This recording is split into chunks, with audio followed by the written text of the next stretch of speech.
En junio de este año, una minoría de electores terminó con 30 años de panismo ininterrumpido en la gubernatura de Baja California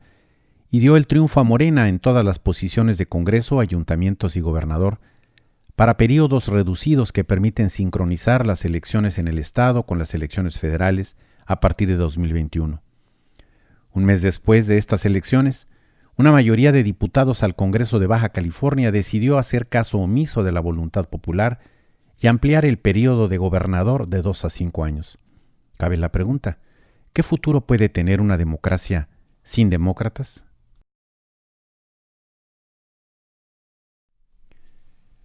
En la misma sesión en la que 21 de 25 diputados, principalmente del PAN, pero también del PRI, Morena, PRD, Partido del Trabajo, Transformemos y Movimiento Ciudadano, optaron por ignorar el texto constitucional en el que se basó la elección de junio, decidieron también nombrar al nuevo auditor superior del Estado, lo que en conjunto despertó dudas sobre posibles beneficios recíprocos, por un lado para el gobernador electo de Morena, porque se ampliaba su periodo de gobierno de 2 a 5 años, y por otro lado para el gobernador panista y colaboradores salientes, por el nombramiento de un auditor que pudiera ser más adecuado a su retirada del gobierno. Más allá de estas posibilidades, el ambiente creado por la aventura de los diputados bajacalifornianos evidenció 3 conflictos, o más bien 3 fracturas, de diferente magnitud e impacto, algunas ya existentes que el Congreso local se encargó de profundizar y otras que apenas se notaban, pero que ahora se notan más.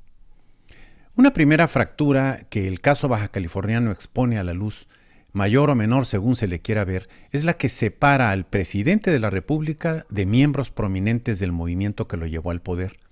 lo que plantea una disonancia interesante con respecto a lo que se ha dicho acerca de un cambio de régimen en la Cuarta Transformación. La congruencia del líder no parece ser honrada por quienes dicen seguirlo. La disonancia en Baja California se fue construyendo paulatinamente. Detrás de la votación del 7 de julio en el Congreso hubo varios intentos de ampliar el periodo de gobierno, todos ellos en beneficio del candidato de Morena. 2 aprobados por el Tribunal de Justicia Electoral del Estado de Baja California, pero también rechazados por el Tribunal Electoral del Poder Judicial de la Federación. La reacción del presidente ante la votación del Congreso bajacaliforniano del 7 de julio es elocuente. Imagínense si a mí me hubiesen consultado, como era antes, y hubiese yo autorizado que en efecto se pusieran de acuerdo y aprobaran esa reforma. ¿Cómo estaría yo hoy? Se me caería la cara de vergüenza, sin autoridad.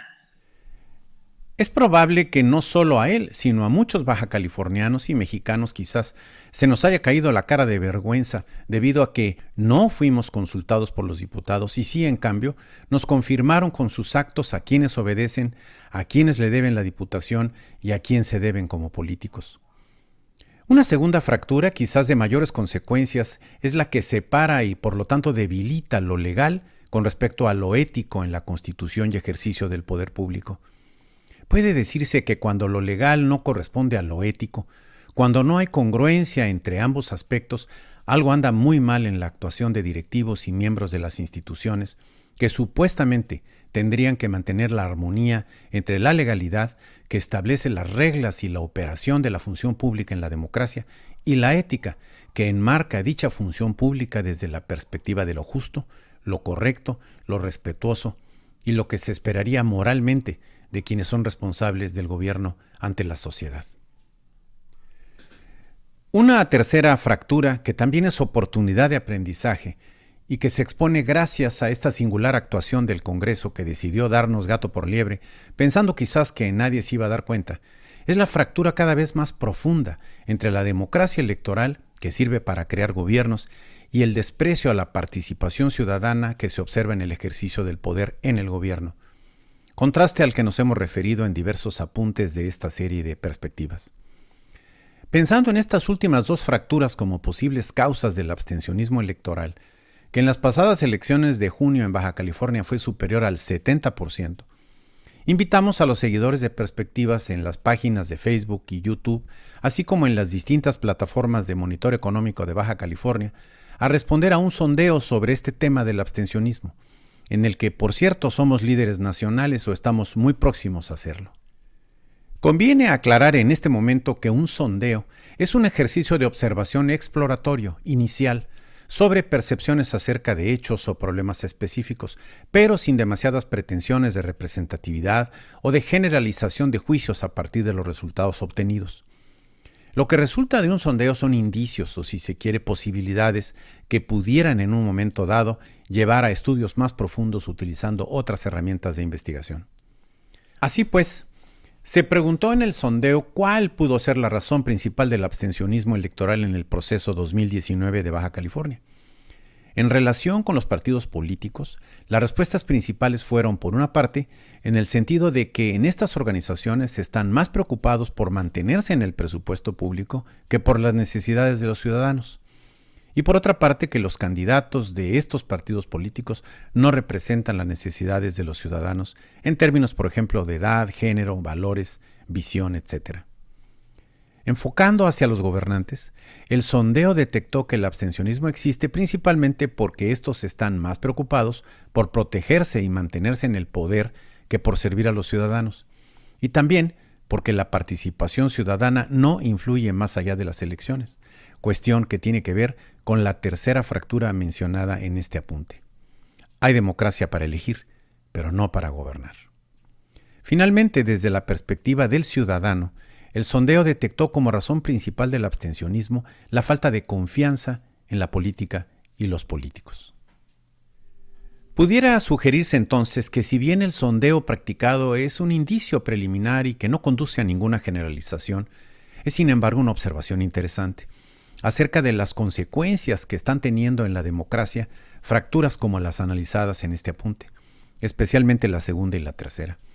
El rompimiento y separación entre la ética y el ejercicio de gobierno, sumado al rompimiento y separación entre la democracia en su aspecto electoral y la falta de democracia en el ejercicio de gobierno,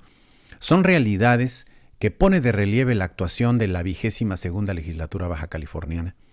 Se parece bastante al síndrome de la democracia sin demócratas, es decir, la democracia reducida a las elecciones y la exclusión ciudadana de las decisiones de gobierno, que es, como decir, la sangre sin glóbulos rojos o el aire sin oxígeno. Pensando en el futuro de la democracia en México, la solución no radica solo en resolver más a fondo, la solución requiere de entender que no es viable una democracia sin demócratas, por lo que es imprescindible evitar que se repitan desfiguros como estos, generadores de fracturas que tarde o temprano paga la sociedad y paga la democracia.